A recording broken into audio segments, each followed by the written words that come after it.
تا تا تا تا تا. ايه رأيكم بقى في اللبن دوت اللي قطع معانا؟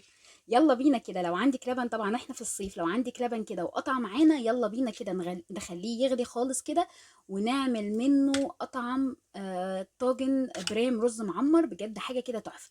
يلا بينا كده نشوف كده اللبن القاطع معانا هنعمل منه ايه. بجد اللبن القاطع ده ناس كتيرة قوي ما بتبقاش عارفة. بصوا اللبن البلدي بيبقى عامل قشطة اصلا ازاي، والكلام ده كله هنعمل منه حاجات جميلة جدا. يلا بينا كده نشوف الاول برام الرز المعمر هنعمل فيه ايه.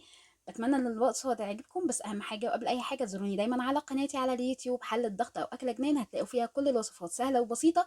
بجد هتلاقوا فيها حاجات مش مكلفة خالص. يلا بينا كده نشوف هنعمل ايه في الرز المعمر بتاعنا.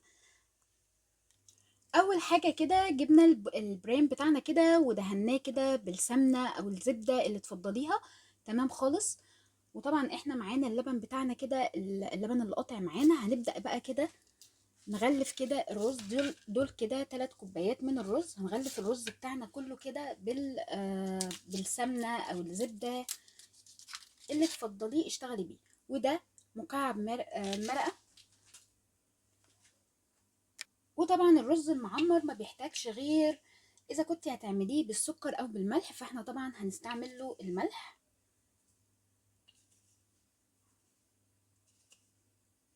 معلقتين ونص كده من الملح. وهنبدأ نغلف كده الرز بتاعنا كله بالسمنة اللي احنا حاطينها فيه.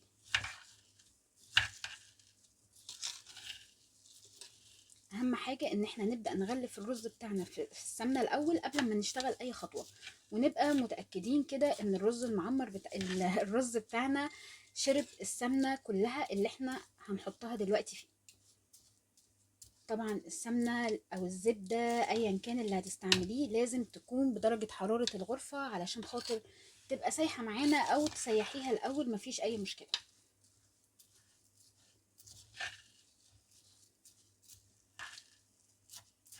طبعا بما ان انا معايا اللبن بيغلي، فانا كده يا دوبك هحط اللبن. هيعمل السمنة دي كده كلها. هي السمنة اصلا بدرجة حرارة الغرفة ما فيهاش اي حاجة. هنبدأ دلوقتي نحط فيها اللبن ونرجع تاني. هنبدأ دلوقتي ننزل عليها كده بشرش اللبن.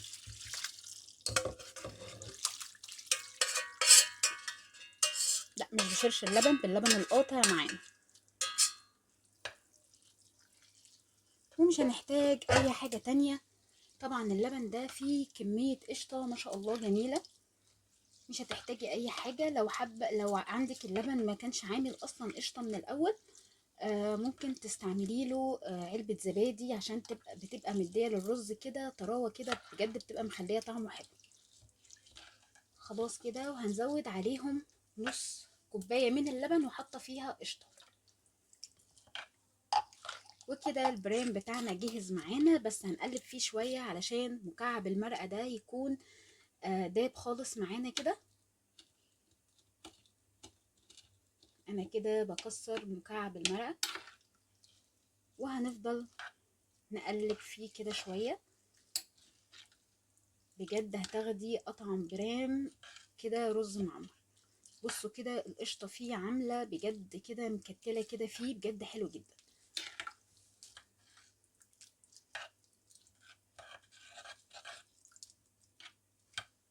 وطبعا نكون غاليين مية مغلية كده ننزل عليها، لازم المية تكون بتاعتنا مغلية.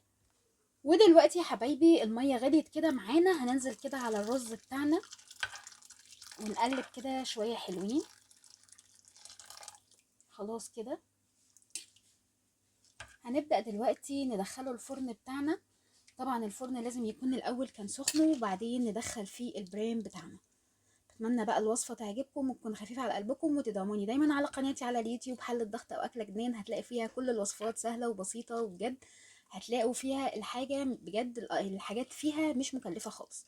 هتعملي كل الاكلات بطريقة سهلة وبسيطة. بتمنى ان هي تعجبكم. يلا بينا ندخل البريم بتاعنا كده الفرن، وهتشوفي احلى بريم رز واحلى طبقة للوش بتاعته تحفة جدا. يلا ندخله الفرن ونرجع تاني. ودلوقتي يا حبايبي طلعنا كده البريم بتاعنا، بجد كده حاجة عظمة. طبعا احنا شايفين شكله كده، بصوا كده بجد تحفة. الرز معانا حاجة كده عظمة بجد. طعمه طبعا احنا شايفينه مفلفل ازاي، حكاية طعمه بجد تحفة جدا. بتمنى بقى كل الوصفات تعجبكم يا رب العالمين، وتزورونا دايما على قناتي على اليوتيوب حل الضغط او اكله جنان، هتلاقوا فيها كل الوصفات تحفه وسهله وسريعه. اتمنى يا رب كل الوصفات تعجبكم، ما تنسونيش ابدا من دعمكم ولايك وكومنت كده في القناه علشان يوصلك كل جديد باذن الله من القناه. طبعا انت لما تعملي